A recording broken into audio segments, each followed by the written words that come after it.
Okay,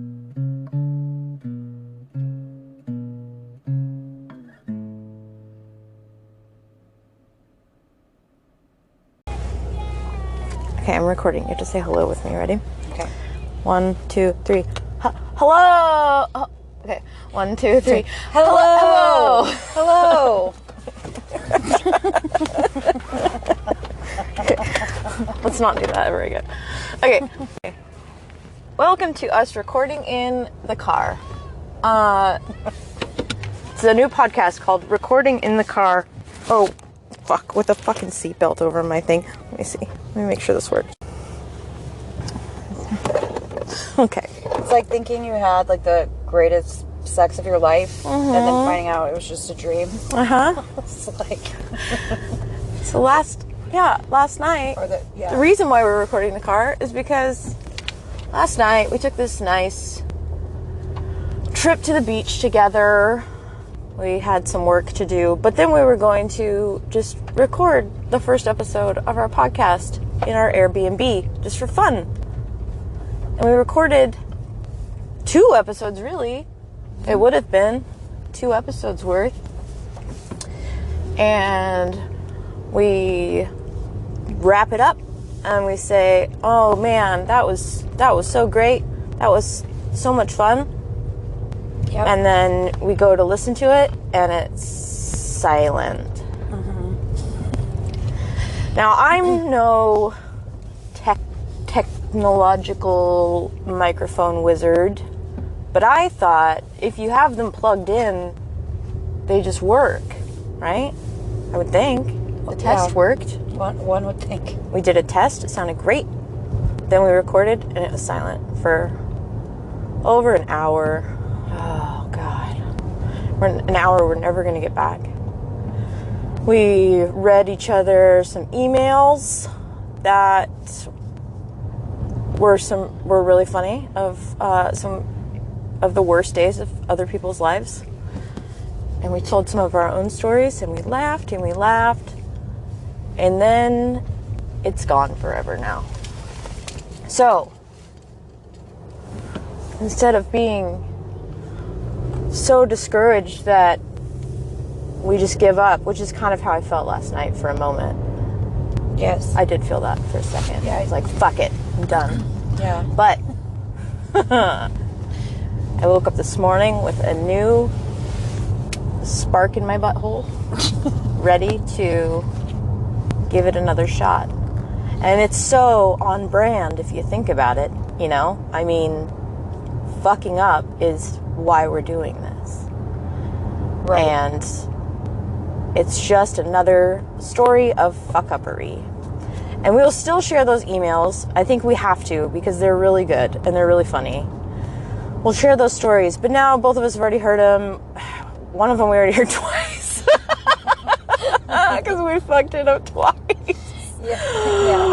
Oh, God. So it'll be a little while. Maybe we'll read them to someone else to get that new spark of, like, this is the first time I've heard that story. But for now, I feel really warmed up and ready to go. Whereas maybe last night we would be a little more awkward. Now I just really don't give a fuck because I'm assuming this isn't working. I know, I was thinking that. I was like, what if this is also That's fine. working? That's fine. Yeah. Then I only embarrass myself in front of you, speaking as if I'm talking to more than just you. Right. And I'm okay with embarrassing myself in front of you. I feel like I've probably done it before. I'll probably do it again. No, I'm just kidding. Yeah, I don't think I have, actually. No, you're always like cool, calm, and collected. Why? I don't know. Well, see, I think that I might be normal, and I think that maybe just you just have bad luck. Yeah. Genetics, maybe? I don't know. I don't know. Well, maybe. I mean, you did have some great stories last night involving your genetics. Yeah. And like I said, I don't remember them anyway, so you can probably just tell me them again at some point. But my brain is like delicate rice paper that someone has just shoved their thumb right through. Nothing stays in there. So, but that's okay. Okay. Because we'll have this as a recording. Hopefully that you can, if your memory is failing you, you can go back and Exactly. review. That's why I wanted to do it anyway, in the first place. Should we get donuts? I personally would probably not, because donuts do and will give me some complications. Okay, let's not do that on a long drive. Yeah. I don't want to smell your But complications. you can have a donut. That's okay. I am gonna watch my donuts. Yeah, I don't know. It's like for some reason, like the richness of them just really does me. I can understand that. Yeah. I have another story that I'm going to read you. You know, when I'm not driving in a car. Yeah. That's the other reason why we're not going to read the emails right now. I'm driving. But I have another one to read you that I feel like she is your bowel soul sister. Yeah. Your long lost bowel mate. Yeah. That, and there's probably a lot of people like that, you know, you just eat stuff and it just does not agree with your guts. You definitely learn how to navigate the world, always thinking about like your next toilet, or like if you have to go on, or you know, you choose to go on like a hike or something, and maybe you ate a big breakfast or something that you think is just gonna keep you going like fuel, but then it ends up stopping you like every you know, several yards for trying to find a tree or a bush. Where do you think is the most inappropriate place that you've ever shat? I mean, definitely like the jacuzzi, but that was like not deliberate. Like I didn't. No, I'm not saying deliberate. I'm just saying accidents. Yeah, that probably that jacuzzi. Oh my god. Oh. Were there other people in it? Oh no. Okay. But I guess when I was telling you about having the explosive diarrhea into someone's frontal crotch area during sleep. That was definitely probably the most inappropriate location. So were you spooning? Yeah, it was a spooning situation, in a sleeping position, and like somewhere through the night, I must have sharted. How do you not wake up from that? I don't know, but Wow. I did wake up in, you know, the morning, and then felt some like wetness going on down below, and then thought maybe I had started my lady time, Right. but I reached down and pulled my hand out expecting to see Red? blood. Yeah, and that was not. It was brown. Yeah, it was, and very, very like a lot of it. So I guess it's not really. I don't know if that classifies as a shart when there's like So a gallon much. of A that gallon going on. of shirts. But Jesus Christ. the other person involved in this story was still sleeping, and so I thought that I could just pull like the bedding out from under them while rolling them, being careful to roll them off the bedding, which was a success, but I didn't account for the fact that I had also this was like all over the place, so it was also on the above blanket as well. And so then I ran to the shower. Well, first I ran to the washing machine and put, you know, the bedding in the washing machine, and then from there I went to the shower. But then by the time I got out of the shower, the other participant of the story was awake and realized what had happened, and was actually very kind, which was shocking because I was, you know. Well, who's going to be, like, mad at you? I mean, there's definitely it's not like you did it on purpose. There's been some people that would have had a different reaction in my life. I'd be mad if I, like, caught you, like, squatting on the bed, but just doing it in your sleep. I mean, come on. But that's just sad. but shitting all over someone else's Oh my God, yeah. body is like, you know. not cool. Oh my God. Yeah. I don't know how you managed to move him. Yeah, no, That's it's just awesome. There's a lot of like comforters because it was on a futon mattress. And so it was just like a gentle, very careful pull and roll. Pull and roll. I'm still impressed. Yeah. Thank you. I didn't intend on talking about diarrhea so much. I know. Suddenly, but I don't know where it came from. But one thing that I did just realize is that if this is in fact recording, we still haven't introduced ourselves at all. Oh my God. Or the name of the podcast or anything. That's okay. This is the worst day of my life. My name is Cherish. Yes. Oh, and I'm Megan. And we're just going to talk about terrible things that have happened to us and other people. And you're welcome to write them into us if you want. I don't have my notes in front of me because I'm driving a fucking car right now. But I know the email address is theworstdaypodcast@gmail.com. If you have any terrible days of your own life that you would like to share with us, however many couple of people might listen to it. We'll see. Okay, that's all for my intro. Okay. Done with that part. Okay. Episode 1, I guess I'm just going to blow my story load. And tell you about the actual, I'm pretty sure, actual worst day of my life. Okay? I was probably 19 years old, living in Seattle, and my roommate and I decided we wanted to do some mushrooms. I had had a great mushroom experience, like probably a few months earlier than that, so I was super stoked and ready to go. And the whole plan was we were going to take a bunch of mushrooms at our apartment, get on a bus to Discovery Park, and then we were just going to wander around Discovery Park. It's a huge, huge, huge place all day and trip out and have a blast. Sounds fun. So we eat all of our mushrooms. We go down. We're sitting, waiting for the bus to come. So I asked my roommate. I was like, "How long is it going to take for them to kick in?" He's like, "I don't really know. It's always kind of different, usually like half an hour, maybe like an hour, maybe, it's just like, okay, cool." I was like, well, I mean, hopefully we get there before then, right?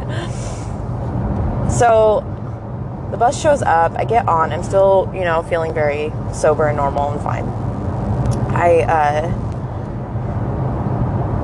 Partway through the bus trip, I start feeling, a little bit high, but good.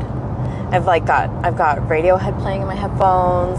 I'm looking out the window. There's fucking teddy bears in the clouds, just like loving it. It's like, this is great. Yeah. Then suddenly I just start getting nauseous, and it was intense, and I thought, fuck, I'm gonna puke. I'm on a city bus, and this is a full city bus with a bunch of people in it, and we are nowhere near our destination. In fact, where we are is in Fremont, which is like this really cute neighborhood north of Seattle. It's part of Seattle. It's a Seattle neighborhood, but they were having the Fremont Sunday Market, which is like a big, busy outdoor, public thing. Yeah. And I had no choice. I threw up all over myself, on my chest, not like on my legs or feet or anything, right on my chest, and all over my crotch area, and then onto the seat below me. So I pull the thing and have to get off the bus, and I start tripping real hard right then. Oh, no. Where people's faces are like changing, and I'm walking off of the bus trying to get out of there, freaking out. I'm covered in vomit, and I felt like everyone was staring. Of course they probably were staring at me, right. But they were like real creepy staring at me, you know, because once mushrooms start to turn dark, you're really fucked. Like it gets dark. So my roommate follows me off the bus. I'm humiliated because I just left a bunch of vomit on a city bus that other people are getting on right now, you know, and people are going to try to sit in that seat. Ugh, terrible. Oh my God, and it was clam chowder. Oh gosh, I can't believe you were just now mentioning that. Oh God. So much clam chowder. Oh. Wow. Why would you eat clam chowder and then take a bunch of mushrooms? Don't. Just don't. Yeah, just not. It's not very good. No, it was not a good idea. So I get off of the bus hoping to have this like relief of like this feeling of freedom, and it's just there's just crowds everywhere, which that is the last thing you want to see when you're on mushrooms. You want to be alone. Just you and your other friend that's on mushrooms, or someone that's babysitting you. Like, you don't want to see anyone else. And yeah. So I'm just like, I'm in this crowd freaking out, and I'm like, I have to go to a bathroom. I have to clean myself off, right? I'm covered in vomit. So I go into, it was like a Chipotle or something. I go into the bathroom, and I look at myself in the mirror, which is also a mushrooms no-no. Yeah. And I've got vomit on my face, and it's like dripping off of my face. So I look like a fucking like monster whose face is like melting off, and I'm like trying to like wipe the vomit off, and as I'm doing it, I feel like I'm like wiping my skin off and shit. Like it's just it got really bad. And I'm trying to like tell myself like it's stop looking in the mirror, but like you gotta clean yourself up. Stop, you know, just like freaking out. I get myself, I don't even know what I did to get myself like cleaned up. Who fucking knows? But anyway, I go back out and meet my friend, and I'm like, I'm scared. We need to get out of here, you know, freaking out. So he takes me behind some buildings to this other very like still public spot where there's like a lagoon almost, where like boats can go through and like go under the bridge, and there's like a jogging path too right behind us. And you know, Seattle, everybody's like fucking jogging and walking and stuff. Yeah. There's still all these people, and I'm like sitting there. He's having a great time, by the way. He's like, I was oh yeah, it's beautiful. He's like, I'm sitting there, I'm still puking. I'm into the water at this point. Jeez. We're like sitting on this stone, like cement stone wall. Yeah. And I've got like my legs dangling over it, and I'm just like puking into the water. And I remember puking and then looking down at the stone wall and seeing it like morph into this just like disgusting, scary, like monster face thing. And I was just like, fuck, this sucks. Yeah. And then, so I start talking to him in the way that this is my life now. I can feel my organs shutting down. I'm fucking dying. You need to call my parents. Oh, geez, like, yeah. And he's like, it's cool, man. Just like, here, smoke some weed. You'll feel better. Like, and I was like, no, don't you understand? I'm tripping too hard right now. I don't need more things in my body. I'm dying. Like, you're not taking my dying seriously. Yeah. So he's like, basically, I'm bumming him out, right? He's having a great time. It's beautiful. It's a beautiful day. It's sunny. It's great. He's like, I'm going to call somebody to pick you up. And I'm like, great. Have somebody come get me, bring me home. I will go insane by myself in my room, I guess, you know?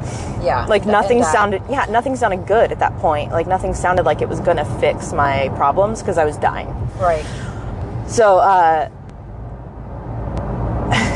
he tells me he called somebody to come pick me up, and they're on their way or whatever. And I'm, you know, just sitting there staring at the water like, ugh. So after I puked enough, I started feeling kind of okay. Like, by the time somebody came to pick me up, I was looking around and I was like, oh, it's actually like really pretty out here, you know, and like, this could be nice. Yeah. But then the person that shows up to pick me up is my ex-boyfriend that had just broken up with me like a few days before that. Oh my gosh. I'm covered in vomit. I'm tripping out. I'm like, I've been like sweating and like, my hair's all disgusting. Like, I was like,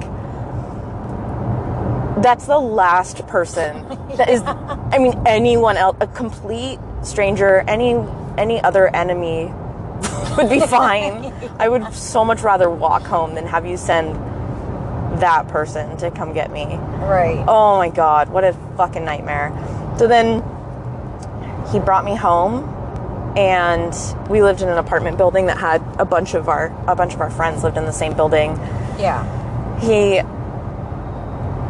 went into a friend's apartment and shut the door in my face and left me out in the hallway. Oh, and nice. I didn't have my keys or anything to my apartment. My roommate was gone.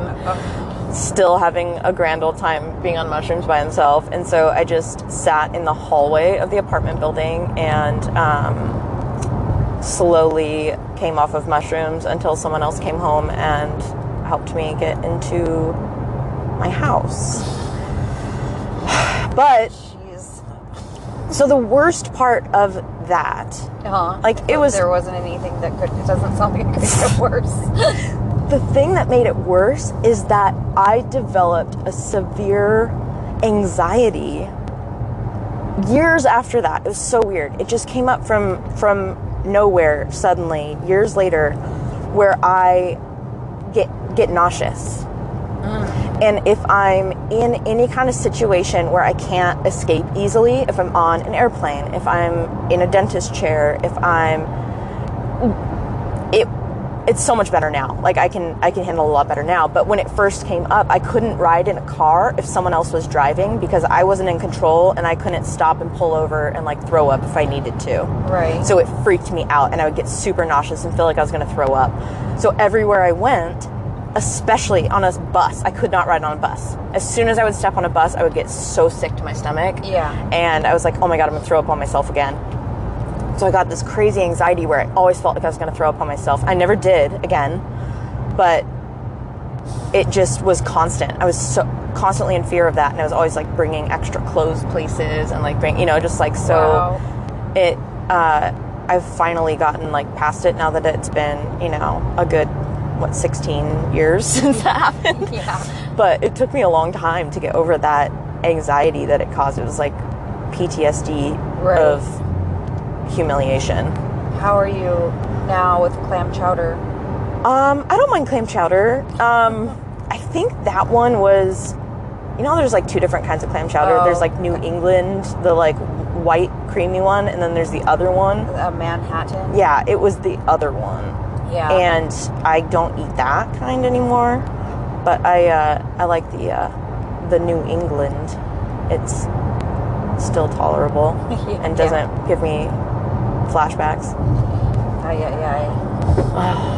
The first time I did mushrooms, it was perfect. It was beautiful. It was only me and my friends, only people we saw all night. It was beautiful and safe and comfortable and just a fun time. But still don't do drugs. Right, no. Because you never know when you're going to have one of those bad ones, and those bad ones can really fuck your brain up hard. Yeah. So scary. Yeah. So that's the worst day of my life. That just sounds, terrible. So I guess I've been lucky in the not necessarily with like things like acid, but with mushrooms. Knock on wood. Has not had like a terrifying, other than trying to go see like a punk rock show at like La Foyer on mushrooms. That was not a good idea. It's like everything is so magnified, like sound and sight, and then a small place. So it was like the minute they started belting out sound it was like I thought my head was gonna like explode off of my body. But yeah, no, that sounds really like definitely like a nightmare. Yeah, I wouldn't want that to happen to anybody. No one should have to be real close to anyone else's vomit unless it's your own child. Yeah. Like I guess my first experience with mushrooms was when it was me and a group of people went for like a ladies camping trip out at the ocean, and I guess like that was my first experience with mushrooms, and luckily I had somebody that knew like what to do or how much would probably be a good starting point. Yeah. Which, I think that's key. Like, yes, not taking too much at at the don't beginning. Not that I'm overdo recommending drug use or anything like that, but if one chose to do that in their life, it is better to start small. Take it slow. Yeah, and work your way up. But it can take a while. But yeah, it was just like the part that got kind of ridiculous was there was these. At first, it was like very peaceful, like seeing angelic beings in the sky, and then these guys, kind of like bro type dudes, and like a Mustang came along, and not like a cool Mustang, but like a kind of cheesy, newer, shitty one, and were like decided to do a bunch of crazy donuts in front of us. Like I think so fucking cool. Yeah, I think they were trying to like impress us by doing these donuts, but so hot. One of the ladies that was there was getting really pissed off and was like screaming like "fuck you, fuck you," which of course was just egging them on to do more and get closer, and that was kind of terrifying because like you could feel the sand like blasting into your face, and then we decided to drive on the beach, and it just felt like we were like driving into the ocean, and then at the end was the person driving also on mushrooms? Yeah, there's some mushrooms driving on the beach. And then we get to a point where we park, and it was in front of like a huge hotel with windows facing the ocean. Kind of those like big living room windows, and we stop and we're like all start realizing that we can see these two people like boning against, like the guy had, I don't know if there was like a table or what, but the woman's like butt cheeks were like pressed up against the glass, and it was just like pounding, like a lot of pounding going on. And so we decided to stand down below, and we were like, yeah, like screaming like give it to her, like, and then they realized that we were down below, and like quickly like we're closing the curtains. But I guess probably the worst drug trip would have been, well, there was a few, but it was basically involving, LSD, and deciding that it was a good idea to go do that and watch 4th of July fireworks. It seems like it would be a good idea. Yeah, it does, but well, nope. I also didn't realize that my daughter was going to be like camping at the same location, and also just right there and wanting to hang out. But by that point, it was too late, and I was like already very deep into the acid trip. So I was just trying to play it cool, but was like not successful, and ended up peeing immediately. That's my go-to. Is anytime I seem to have taken acid in my life, I always pee my pants. Really? Yeah. So I peed all over the entrance of the tent that I was sharing with 2 other people, and all over our bedding, like right off the bat. And then it sounds like a lot of pee. It was. I don't know why. I always have like an extremely full bladder when that happens. And then I proceeded to, like, when the fireworks were going off, I thought it was like World War III or like explosions, and there, like, everything looked like tanks. And so I suddenly thought, I was like, well, I thought in my mind I had gone back in time, and I was like witnessing like a Pearl Harbor or something, right? And when they blast the fireworks off on the beach, like a lot of them are really close to you, so you can still kind of like feel the warmth. And it was like I was like hallucinating like bodies being carried. Oh my God. I was like freaking out.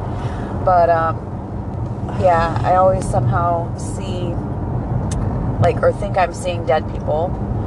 And that was also the time that my friend, who is probably like 4'8", goes, this is like early in the wee morning hours, goes and standing out looking at the ocean, and that was the last time I saw her.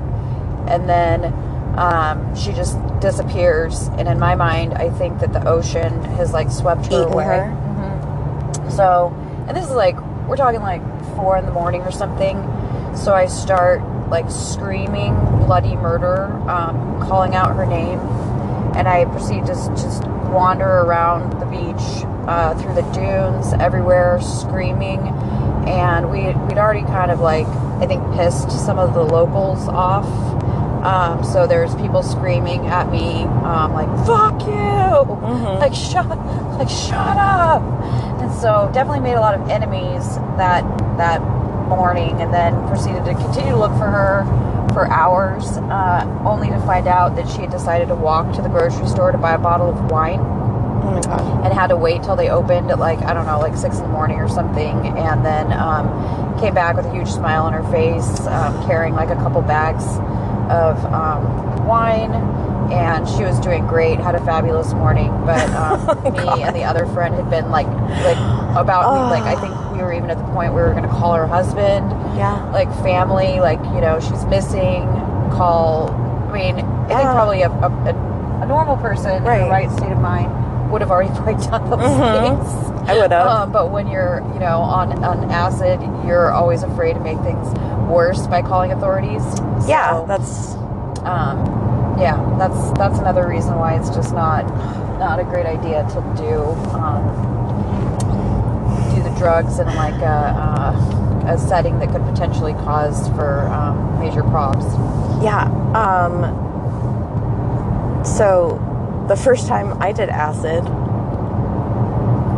don't do drugs, guys. Yeah, don't do it. The first time I did acid, I just decided on a whim, like I dropped my child off at school and was like, I'm gonna do acid today. Oh gosh. And just took it. And went home, I went home and took it, and then just told Patrick, I just took acid, like, you have to take care of me today. What an asshole. Like, that's something that you should definitely plan out. It's not just like, you know, I think I'm gonna do acid. I'm just gonna try it. I'm gonna give it a shot today. Yeah.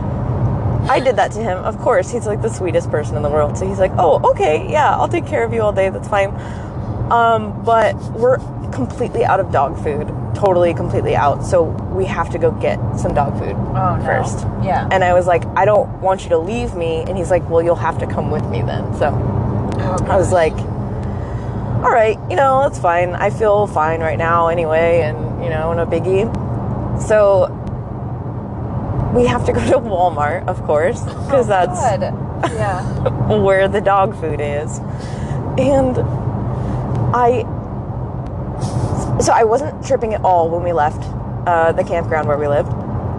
By the time we got to Safeway, where he stopped to get gas for some reason, and then went to O'Reilly's to stop and get his little old man fuel injector cleaner bottles or whatever that he puts in every other time he fills his tank or whatever. Right. By the time all of that's done, I start tripping out, right? A little bit. I can feel it coming on. And so then by the time we get into Walmart, I'm fully, you know, going. And you know how he is, where he would walk into an aisle with me and then like sneak around a corner really fast so that he would be gone, and I would be looking around like, fuck, where did he go? And then he would just show up again and be like, oh, you know, like, it's not funny. And then, oh gosh, okay, it's like stressing me out, and I can't even handle Walmart sober. So then I had to go to the bathroom. I go in the bathroom and I'm peeing, and some woman is just blasting that place, just destroying it. Just like the loudest, wettest, sprayingest shits I've ever heard in my life. And she's like, it sounds like she's in pain. Yeah. So in my acid brain, I'm like, oh fuck, is that woman dying? Yeah. What's happening? I'm trying to just like, and then I'm like, okay, just leave her alone. Just leave her alone. Right. Come on. More diarrhea. Sorry. So, then I get out of the bathroom, I find Patrick, I'm like starting to really kind of freak out. I'm like, I need to get out of here, okay? I hate Walmart anyway, like you said. Like that place just, it gives me anxiety. There's too many people in there. I want to leave.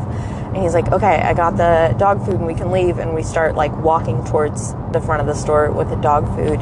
And I'm like, okay, so if I just like stay with him and just stay really calm, I had learned from that mushroom trip that once you start letting yourself freak out, you're just going to keep freaking out. And I didn't want to have that kind of day. Yeah. I was like, I'm just going to stay really calm. This is fun. Patrick's great. So it's good. We're just going to leave. I'm going to go home, back to my home in the forest and just play in the woods. And we get like what felt like surrounded in my brain by people just shouting. And I couldn't understand what they were saying. And it was just like, it really freaked me out a lot. And in reality, there was a large group of mentally disabled adults who had been taken, as like a trip. They like go to do their shopping every week or whatever.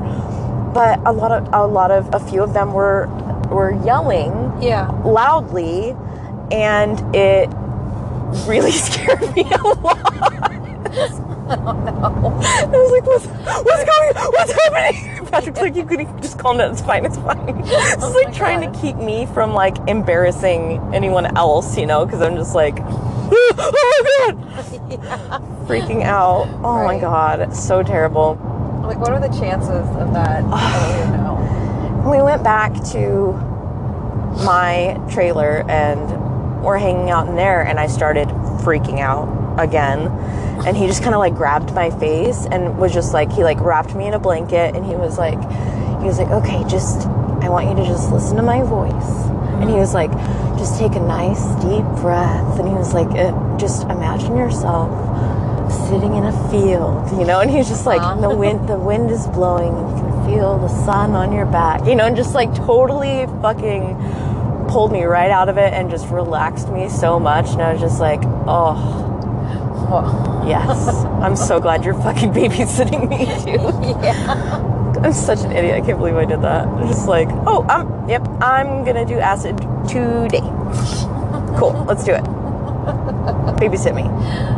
Yeah, I can't even wrap my brain around that. Sudden decision to do that on just like a random day. I know. And then I knew better. Walmart. I think I was just ready. Like, it had been so, I did that bad mushroom trip when I was 19. Yeah. And I hadn't done anything since then. And I was 30, 33 or something like that. 34. Right. So I was just like, today's the day. Yeah. Gosh. Fuck. Yeah, don't go to Walmart on acid. No. Just stay home. Well, I always think like somebody's always like, this is really, pure, really quality. Like you're not gonna have like a freak out, kind of thing. They can't guarantee that. Yeah. They don't know what kind of fucked up things are in the back of your head that are gonna crawl up. Yeah, it probably has nothing to do with the acid. It's like what the other thing you're working with, which is some individual brain. It's like not all brains are the same, but so I feel like, I know you have never, I'm not promoting the use of drugs at all, but the one benefit that I have gotten from doing acid that time, it really did make me kind of get into my subconscious a little bit and dig out things that I had really been like pushing down. Like once I got past all that bad stuff and started feeling really good, I started really thinking about weird things that I've never really thought about. Like I've always had this weird thing since I was a little kid about like not crying. And I think it's because like I was a tomboy when I was a little kid. Anytime I was playing sports or anything where we were against the boys, like I had to win. I was very competitive, which I'm totally not anymore. It's so weird, but I had to win. I had to beat the boys. I couldn't let boys beat me. You know, it's like a big thing. Yeah. And I think I went through this whole like thinking, crying, totally subconsciously. Like I've never really like actively thought about it, but like crying being like a sign of weakness and like I don't know, when I did acid that time, I started just crying my eyes out, and it felt so good. And I just thought like, why don't I do this more often? You know? And then I kind of dug into it, but it was like it just kind of made me realize like fucking crying's not weak. Crying feels great. And crying is like part of trying to be a normal human and like get your emotions out, you know, and like it's okay to feel things. You're right. Yeah. Where I've always just kind of been like, oh no, I'm not gonna feel that right now. I'm good. Yeah, it was probably like years of like stuffed tears just all erupting at like one time. And it felt so good. And then I started crying about really funny things where I was like, Patrick, you know the neighbors that lived next to me, that it was like a mom, a dad, and the two twin boys. Yeah. Like they had moved away a few months before this. They had moved to California, and I was like, I miss them so much. Like we didn't spend like tons of time together. I do love them so much, and like I did miss them. But I started really crying about how much I missed them, and it was like it was just funny. It's like not something that I would ever cry about. It's a cathartic sort of release, I guess, that you needed to have. Yeah, it felt great. Yeah, well, I do like very much believe in like the benefits of, you know, in a things like that, you know, like psilocybin mushroom or LSD or, you know, like some people DMT, whatever. You know, like the benefits that I've, I guess, researched about in terms of how they can affect like the... Usually microdosing though, right? Not like tripping balls. No, like not tripping balls, like party action, but actually treating it like a medicine. Probably how it was like intended to be used. Just like willy-nilly increasing it. Getting a notion, but I mean, because I've definitely had those too, where it's like just, like, you know, this would be a great enhancement to a night, you know, on the town, or, you know, like an outing or something, and then it's not always what you think it's like gonna end up. No. Or camping.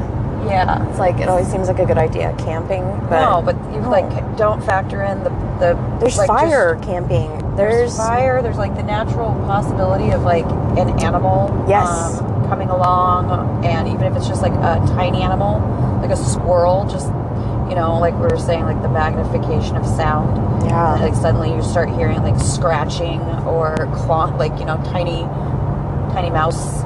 Yeah, that shit'll make you freak out. Yeah. So we have 4 minutes. Oh, okay. So we should do we should close it some sort of way, and then I'll just record again. We can just talk the whole way home. I don't care. Okay. So, well, I hope that you enjoyed listening to some of our terrible stories about drugs and things. Drugs and squirrels, if I include that. Yeah, don't go to Walmart on acid. Maybe I'll call the first episode that. Yeah. Okay.